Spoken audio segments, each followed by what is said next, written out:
प्यार से बोलना जी, और प्यार से बोलना जी, प्यार और सत्कार से बोलना जी, साध संगत जी प्यार से बोलना जी। आदि गुरु नमस्कार निराकार, श्री सतगुरु चरण ओत प्रोत परवेश, एक अनेक विस्तार रब नमस्कार, बूटा चरण घट घट में परवेश। धन धन मेरे सदगुरु पूर्ण गुरु मेहताब, बार बार करूं वंदना नमस्कार हर बार। आप न आते जगत में जल मरता संसार, जग तारण को आ गए मेरे पूर्ण गुरु मेहताब, जग तारण को आ गए मेरे पूर्ण गुरु मेहताब। सतगुरु लक्ष्मण साहिब के धरूं चरण में शीश, कृपा करना सतगुरु जी दे करके आशीष, कृपा करना सतगुरु जी दे करके आशीष। होती है भक्ति का मतलब क्या होता है, भक्ति किसकी करनी चाहिए, भक्ति क्यों करनी चाहिए, कैसे करनी चाहिए और भक्ति करने से हमें क्या मिलता है, आज हम इस बातों को समझेंगे। तो सबने पूरी तवज्जो के साथ, पूरी एकाग्रता और समग्रता के साथ आज की ज्ञान चर्चा को सुनना है। इसको बंद करिए, बाहर इसको हो नहीं। ये ऐसी क्लास है, इस क्लास में एकाग्रता और समग्रता के साथ मिलकर बैठना होता है और देखना होता है भी यहाँ पर क्या बात कही जाती है, क्या नहीं कही जाती है। चाहे बेशक यहाँ पर कम लोग आते हैं सुनने के लिए, लेकिन पूरी समग्र, यहाँ कोई दिखावे वाली बात नहीं है, कोई यहाँ दिखावट करने की जरूरत नहीं है, कोई सजावट करने की जरूरत नहीं है, कोई बनावटी बातें बनाने की जरूरत नहीं है, वास्तविकता को समझना है। सो आज का जो टॉपिक है वो यही है, भक्ति क्या है, भक्ति कैसी होती है, क्यों करते हैं, किसकी करनी चाहिए, भक्ति करने से क्या मिलेगा। सो सबसे पहला जो पॉइंट वो ये है कि भक्ति होती क्या है, what do we mean by bhakti, what is the exact meaning of bhakti. भक्ति की असली परिभाषा क्या है, भक्ति का असली मतलब क्या है, ये सुनना है। तो सीधा सीधा मैं आपको बताऊंगा कि भक्ति का मतलब होता है किसी को मन से, वचन से, कर्म से प्रेम करना, प्यार करना, प्रीति करनी। This is the absolute and complete definition of भक्ति मार्गा। सो इसलिए भक्ति का मतलब यही होता है कि हम किसको कितना प्यार करते हैं, किसको हम कितना चाहते हैं और उसको ऊपर फिर हम कितना पूरे उतरते हैं। सो भक्ति में मैंने आपको जैसे बताया, कोई बनावटी बातें नहीं करनी चाहिए, कोई हमने दिखावटी बात नहीं करनी चाहिए, कोई हमने ये नहीं सोचना चाहिए कि मैं बहुत विद्वान हूँ या मैं बहुत सूझबूझ वाला हूँ, सूझवान हूँ। ये बातें भक्ति मार्ग में नहीं चलती। भक्ति मार्ग में हमें बिल्कुल मौन हो जाना है, सब कुछ देखते हुए भी सब कुछ अनदेखा कर देना है, क्योंकि ये जो दिख रहा है, जो ये हमें भास रहा है, जो हम सोच रहे हैं कि ये वास्तव में है, ये सारे का सारा जो दृष्टिमान जगत है साथ संगत जी, जो हमें अपने चर्म नेत्रों से दिख रहा है, हम लोग ये कैसे सोचते हैं अभी ये है, ये सच है। ये ऐसा क्यों लगता है आप लोगों को ये जो संसार है ये सच है, ये जो दृष्टिमान जगत सच है, ये हमें सच इसलिए लगता है साथ संगत जी क्योंकि परमात्मा सच स्वरूप है, चेतन स्वरूप है, आनंद स्वरूप है और परमेश्वर का एक छोटा सा अंश हमारे इस शरीर के अंदर, इस सारे यूनिवर्स के अंदर विद्यमान है। इसलिए जहां पर सच होता है वो हमें सच लगता है। सो भक्ति का मैंने आपको बताया कि जिसको हम सबसे ज्यादा प्यार करते हैं, जिसको हम सबसे ज्यादा चाहते हैं और जिसके ऊपर हम कुर्बान होने के लिए हर समय तैयार रहते हैं। ये भक्ति मार्ग जो है, ये बुझदिल लोग जो होते हैं और जो डरपोक लोग होते हैं उनका काम नहीं है। ये भक्ति मार्ग में बुझदिल लोग नहीं चलते, डरपोक लोग नहीं चलते। भक्ति कुर्बानी मांगती है, भक्ति जो है समर्पण मांगती है। तो जिसके अंदर में अपने सदगुरु के प्रति समर्पण है, जिसके अंदर अपने सदगुरु के प्रति मन वचन और कर्म से शरणागत भाव है। शरणागत शरणागत शरणागत। हे सदगुरु मैं तन से भी तेरी शरण में हूँ। हे सदगुरु मैं मन से भी तेरी शरण में हूँ। हे सदगुरु मैं अपने धन से भी तेरी शरण में हूँ। अब मैं पूरी तरीके से सदगुरु भगवान शरणागत भाव से आपके पास आया हूँ। अब कृपा करो मुझे भक्ति मार्ग के बारे में बताओ, ये भक्ति होती क्या है। तो मैंने आपको बताया भी भक्ति का ये मतलब होता है, परम श्रद्धेय परम पूजनीय संत शिरोमणि श्री गुरु रविदास जी महाराज की वाणी में भक्ति मार्ग के बारे में एक जगह बड़ा सुंदर शब्दों में बताया है, और वो आपने ध्यान से सुनना है। और हमने ये भी साथ साथ में ध्यान रखना है कि हमने ये नहीं देखना कि कौन संत किस जाति में पैदा हुआ है, किस धर्म को मानता है, किस संप्रदाय का है, किस मिशन का है, और किस देश में पैदा हुआ है, किस विचारधारा को मानने वाला। ये चीजें हमने ज्यादातर नहीं देखनी है, क्योंकि साथ संगत जी आत्मा हमने जानना है कि हम इस मन से परे, तन से परे, बुद्धि से परे, चित्त से परे हम एक पावन पवित्र आत्मा है। तो आत्मा का की कोई जाति नहीं है, आत्मा का कोई धर्म नहीं है, आत्मा का कोई वर्ण नहीं है, आत्मा का कोई संप्रदाय नहीं है, आत्मा का कोई रंग नहीं है, रूप नहीं है, आकार नहीं है। आत्मा निर्गुण है, गुण और अवगुण से परे है, अच्छाई बुराई से परे है, निराकार है, रंग रूप आकार से परे है, सर्वाधार है, सबका आधार है, लेकिन खुद निराधार है। तो इसलिए ये भक्ति का जो मैंने आपको अर्थ बताया है, ये आपने इस तरीके से समझना है, अपनी तरफ से कोई अलग से फैशन नहीं बनाना है। तो गुरु जी ने परम श्रद्धेय संत शिरोमणि श्री गुरु रविदास जी महाराज ने सत्संग के बारे में और भक्ति के बारे में, इनका दोनों का जो समावेश है, जो एकता जिनमें जहां पर हमारे भक्ति में और क्या नाम है भक्ति में और सत्संग में, ये देखो ना तुम्हारा फोन इतना डिस्टर्ब कर देता है, इसको बंद करके बैठो सभी। अभी किसी ने अगर बंद नहीं किया तो अभी भी करो बंद। परम श्रद्धेय परम पूजनीय संत शिरोमणि श्री गुरु रविदास जी महाराज ने भक्ति के बारे में और सत्संग के बारे में, इनके दोनों के एकता होने के बारे में, इनके समावेश एक दूसरे में किस तरीके से मिले हुए हैं, ये इनकी जो इम्पोर्टेंस है भक्ति की साथ संगत जी, वो आपने समझनी है कि वो क्या है। और जब तक हम इस अर्थ को नहीं समझेंगे तब तक ये बात हमारी बनने वाली नहीं है। तो अब ध्यान से सुनना है जो मैं आपको आगे बात बताने जा रहा हूं। भक्ति मार्ग में, सत्संग में, दोनों के समावेश में हमने कैसे हमने इसको समझना है। तो सत्संग भावना उपजे, बिन भावना भक्ति होए तेरी, ये एक फॉर्मूला है, ये एक सिद्धांत है। अगर आपने भक्ति मार्ग में सफल होना है, अगर आपने परमेश्वर का दर्शन दीदार करना है, अगर आपने संसार के आवागमन से मुक्त होना है, आजाद होना है, स्वतंत्र होना है, तो ये एक फॉर्मूला है कि सिद्धांत है। बिन सत्संग भावना उपजे, बिन भावना भक्ति होए तेरी। मतलब गुरु जी कहते हैं भी सत्संग में आए बिना, और सत्संग का मतलब क्या होता है, सत्संग का मतलब क्या होता है, सत और संग, यानी कि सच के साथ दोस्ती करनी, सच के साथ मिलना, सच के साथ में संग करना। तो अब हमने सबसे पहले ये जानना होगा भी सच होता क्या है। तो सच क्या होता है, सच होता है परम तत्व, परमात्मा, सदगुरु, जिसके नाम के आगे सत लग गया वो सच होता है। सतनाम, सतगुरु, सत शब्द, ये सारे सच होते हैं।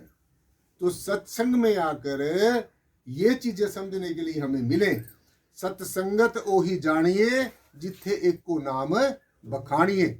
सत्संग का मतलब ये होता है जहां पर हमारा जो टीचर है, हमारा प्रीचर है, वो हमें परम तत्व के बारे में बताए, वो हमें सारी सृष्टि के जिंदा रहने का जो कारण है उस कारण के बारे में हमें बताए।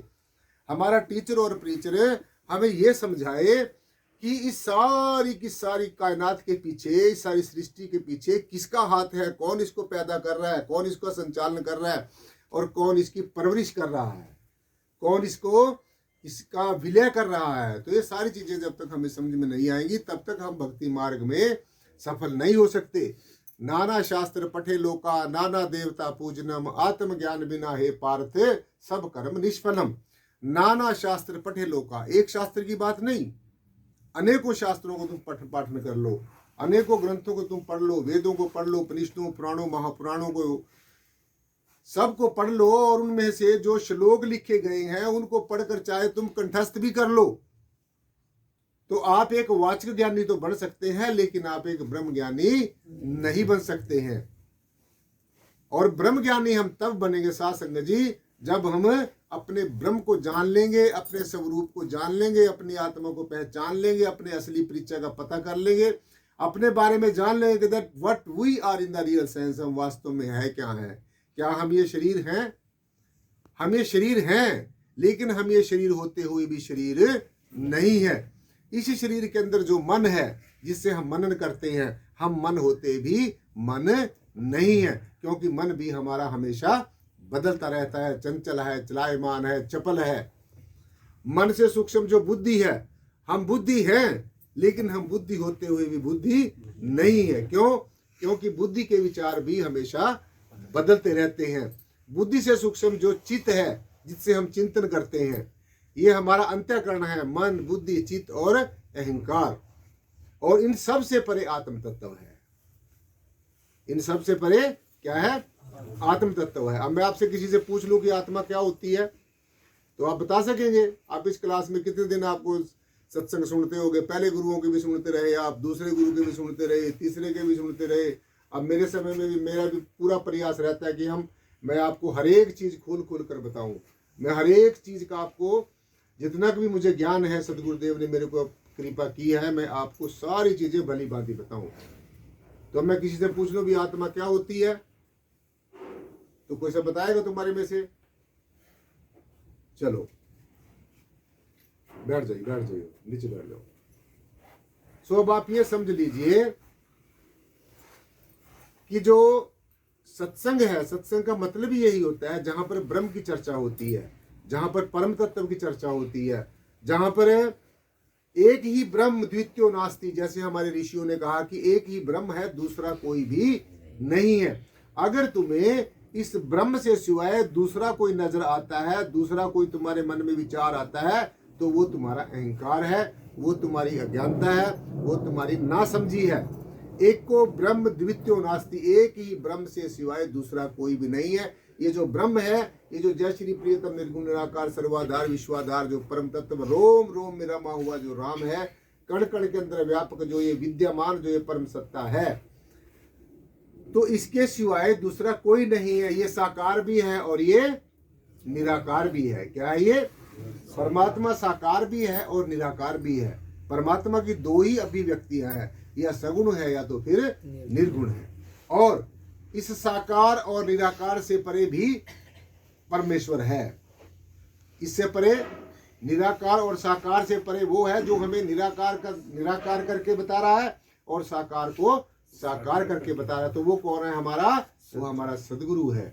इसलिए कहा है कि सदगुरु को ब्रह्म से, विष्णु से, शिव से और जितने भी दिव्य शक्तियां सकल ब्रह्मांड में विद्यमान है, उन सब से श्रेष्ठ सदगुरु को माना जाता है। लेकिन अब सदगुरु होता कौन है? सदगुरु कौन होता है? सदगुरु वो होता है, गुरु दुनिया में अनेकों होते हैं, गुरु गुरु में भेद है, गुरु गुरु में भाव, सोई गुरु नित बंदिए जो शब्द बतावे दाव।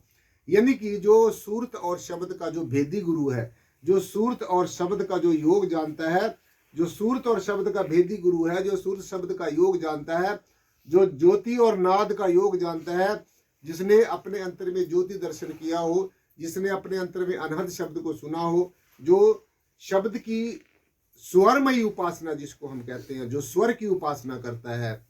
जैसे हमारे सुरप्रीत सन्नी जी बैठे हैं, ये सुर की उपासना करते हैं, स्वर की उपासना करते हैं, साधना करते हैं। तो इसको हम कौन सी उपासना कहते हैं? स्वरमयी उपासना। लेकिन ये भी साथ साथ समझ लेना चाहिए, जो हम स्वर की उपासना करते हैं, जैसे हम आलाप लेते हैं संगीत में या कुछ भी कोई कला विद्या में, हम तो स्वर को हम साधना करते हैं, लेकिन ये बाहर का स्वर है, ये स्वर बाहर का है, इसको हम संगीत कहते हैं, परंतु ये स्वर भी उसी स्वर में से ही निकलता है। लेकिन जब हम सूरत और शब्द का योग करते हैं, स्वर की उपासना करते हैं, स्वर की साधना करते हैं, तो हम लोग अपने अंतर में बैठकर अंतर्मुखी होकर फिर हम शब्द धुन की जो आवाज है, जो शब्द धुन है, जो अनहद शब्द है, जो एक बहुत ही अलौकिक संगीत है, उसको ध्यान में बैठकर सुनते हैं।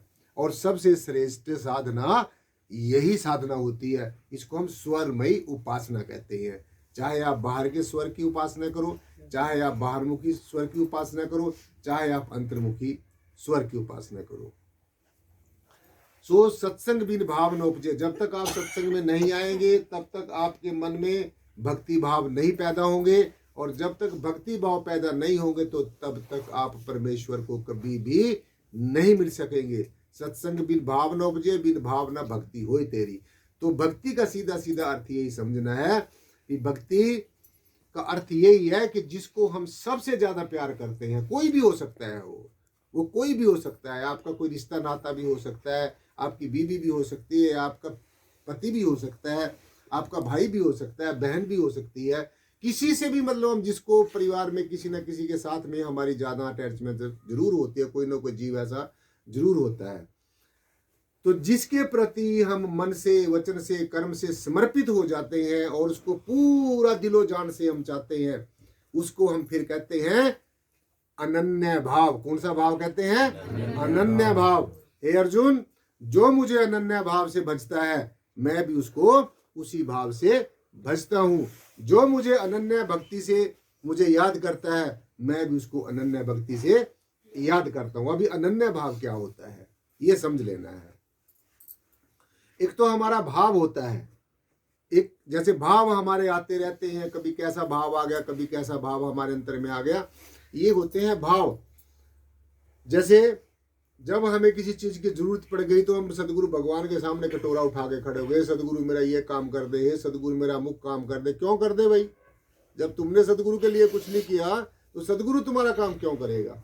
लेकिन फिर भी साथ संगत जी, ये सदगुरु की मौज का खेल होता है। सदगुरु कृपालु होता है, बहुत दयालु होता है और बहुत रुद्र रूप भी होता है। वो नहीं आप समझते हैं, आप उन चीजों को समझते हैं ज्यादा जो आपके फेवर की हो।